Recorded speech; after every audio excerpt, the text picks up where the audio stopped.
36 जिल्हे, 36 बातम्या. News G9 Maharashtra. उत्तर तुमच्या प्रश्नांची.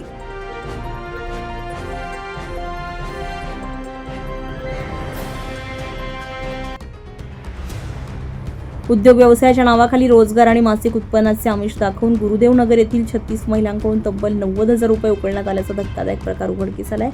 4 महिन्यांपासून आश्वासने आणि महिलांची दिशाभूल केल्याचा आरोप संबंधितांवर करण्यात आलाय. अखेर संतप्त महिलांनी तिवसा पोलीस ठाण्यामध्ये धाव घेऊन तक्रार दाखल केली आहे. तक्रारीनुसार नागपूर येथील संतोष सुकाराम ढाले वय वर्ष 52, रागिनी जवंजाळ वय वर्ष 45 हे दिनांक 16 फेब्रुवारी 2026 रोजी गुरुदेव नगर येथे आलेले होते. त्यांनी संगीता सन्स अँड ट्रेडिंग कंपनीच्या माध्यमातून महिलांना घरबसल्या उद्योग आणि रोजगार उपलब्ध करून देण्याचं आश्वासन दिलं. प्रत्येकी 2,500 रुपये जमा करून 11 महिन्यांच्या करारावर काम दिलं जाईल. दरमहा 2,000 रुपये मोबदला मिळेल असं सांगण्यात आलंय. त्यासाठी 36 महिलांकडून एकूण 90,000 रुपये गोळा करण्यात आले. महिलांना विश्वासात घेण्यासाठी पावत्या देण्यात आल्या. तसेच 500 रुपयांचा स्टॅम्प पेपरवर करारनामा करून देण्याचं आश्वासनही देण्यात आलं. 18 फेब्रुवारी रोजी संबंधितांनी पुन्हा भेट देऊन 8 दिवसांमध्ये करारनामा मिळेल असं सांगितलं. मात्र त्यानंतर त्यांनी पाठ फिरवल्याचा आरोप महिलांनी केला. दरम्यान महिलांनी वारंवार संपर्क साधूनही विविध कारणे देत टाळाटाळ करण्यात आली. दिनांक 12 एप्रिल रोजी आयोजित बैठकीलाही संबंधित गैरहजर राहिले. तर अपघात झाल्याचं कारण पुढे करत त्यांनी उपस्थित राहणं टाळल्याचं महिलांचं म्हणणं आहे. याच काळात फोनवर अश्लील आणि अपमानास्पद भाषेत बोलण्यात आल्याचाही गंभीर आरोप तक्रारीमध्ये करण्यात आलाय. प्रकरण अधिक गंभीर बनलं आणि दिनांक 21 मे रोजी पाठवण्यात आलेल्या 15,000 रुपयांच्या धनादेशामुळे पंजाब नॅशनल बँक लकडगंज नागपूर येथील खात्याचा हा धनादेश महिलांनी बँकेमध्ये जमा केला असता तो 25 मे रोजी बाउन्स झाला. त्यानंतर महिलांनी जाब विचारला असता उलट धमकावणे, शिवीगाळ करणे आणि दबाव टाकण्याचा प्रयत्न झाल्याचा आरोप करण्यात आलाय. 4 महिन्यांपासून न्यायाच्या प्रतीक्षेत असलेल्या महिलांनी अखेर पोलीस प्रशासनाकडे धाव घेतली असून संबंधितांवर फसवणुकीचा गुन्हा दाखल करून कठोर कारवाईची मागणी केली आहे. यावेळी योगिता बालपांडे, वनमाला शेंडे, रुपाली निर्मळ, संगीता लांभांडे, वंदना मुंगले, मंगला तांबुलकर, सुनीता मुंगले, ललिता शेलोटकर, सरिता शेलोटकर, पल्लवी निकम, अंजुम पठाण, सविता गायकवाड यांच्यासह मोठ्या संख्येने महिला उपस्थित होत्या. आज आपण तिवसा तालुका येथील गुरुदेव नगर या ठिकाणावर आले असून येथील महिलांच्या समस्या जाणून घेऊया. तुमचं नाव काय? माझं नाव वनमाला बळीराम शेंडे, गुरुदेव नगर. काय विषय आहे तुमचा? मी गुरुदेव नगरमध्ये राहते. माझ्यासोबत 34-35 महिला आहेत. आमची दिनांक 12 फेब्रुवारीला गुरुदेव नगर येथे नागपूर येथील संतोष ढाले आणि रागिनी जवंजाळ हे 2 व्यक्ती, महिला आणि पुरुष, बालपांडे ताई आहे तिथे, त्यांच्या घरी आले आणि त्यांनी आम्हाला सांगितलं की माझ्याकडे काही प्रोजेक्ट आहेत, जसे की ड्रेसला लावलेले बटन असतात, रबर पॅकिंग असतात, किंवा इथून पुढे आम्ही कटिंगचे मशीन, शिलाई मशीनचं काही साहित्य तुमच्याकडे देऊ, ते कट पीसेस देऊ, तुम्ही आम्हाला पॅकिंग करून द्या.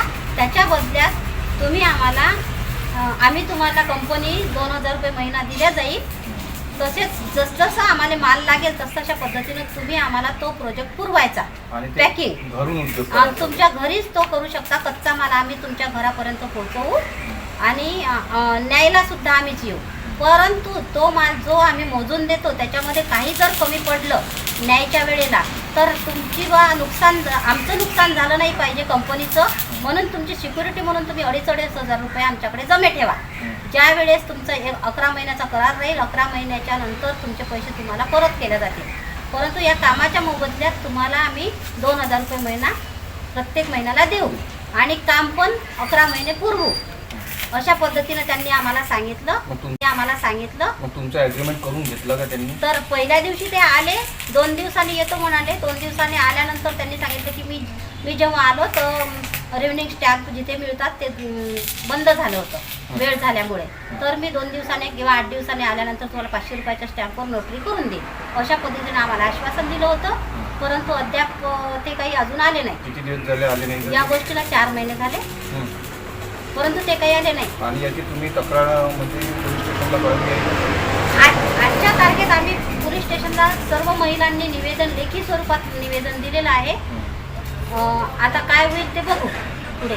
परंतु माझी सर्व महिलांना, गुरुदेव नगरच्याच नाही, इतर सर्व गावातील महिलांना असे म्हणजे विनंती आहे की अशा फसव्या लोकांच्या शब्दात येऊन स्वतःची फसवणूक करून घेऊ नका आणि अशा लोकांच्या पाठीमागे लागू नका, जेणेकरून आपल्या संपूर्ण कुटुंबावर या गोष्टीचा वाईट परिणाम होते आणि आपण शिकलेलो आहोत तरीही आपली कोणत्या पद्धतीने हे लोक दिशाभूल करतात आणि फसवणूक करतात नका. या बाबतीत तुम्ही या गोष्टीचा विचार करा आणि इथून पुढे जे काही तुम्हाला स्वतःचा उद्योग तुम्ही वेगळा चालू करू शकता, स्वतःचं भांडवल गुंतवून, पण इतर अशा गोष्टीवर अफवावर विश्वास ठेवू नका. आणि त्या व्यक्तीनं आम्हाला आतापर्यंत काही महिलांनी फोनवर त्याच्याशी संवाद साधला, परंतु त्यानं टाळाटाळीची उत्तरं दिले. काही महिलांना अश्लील भाषेत तो बोलला आणि अश्लील शिवीगाळ सुद्धा केली. तसेच काही महिलांना टॉर्चर सुद्धा त्यानं केलं. परंतु 2 महिन्यापूर्वी त्यानं एक हे दिला, चेक दिला त्यानं एप्रिल महिन्यात 15,000चा चेक दिला आणि त्यानं असं सांगितलं 21 मेला दिला. त्यानं असं सांगितलं की ज्या महिलांना अत्यंत आवश्यक आहे किंवा ज्या महिलांचं तक्रारी आहेत त्यांना थोडे थोडे याच्यातले द्या, बाकीचे पैसे मी तुम्हाला दुसऱ्या टप्प्यात देईन, अशा पद्धतीने सांगितलं.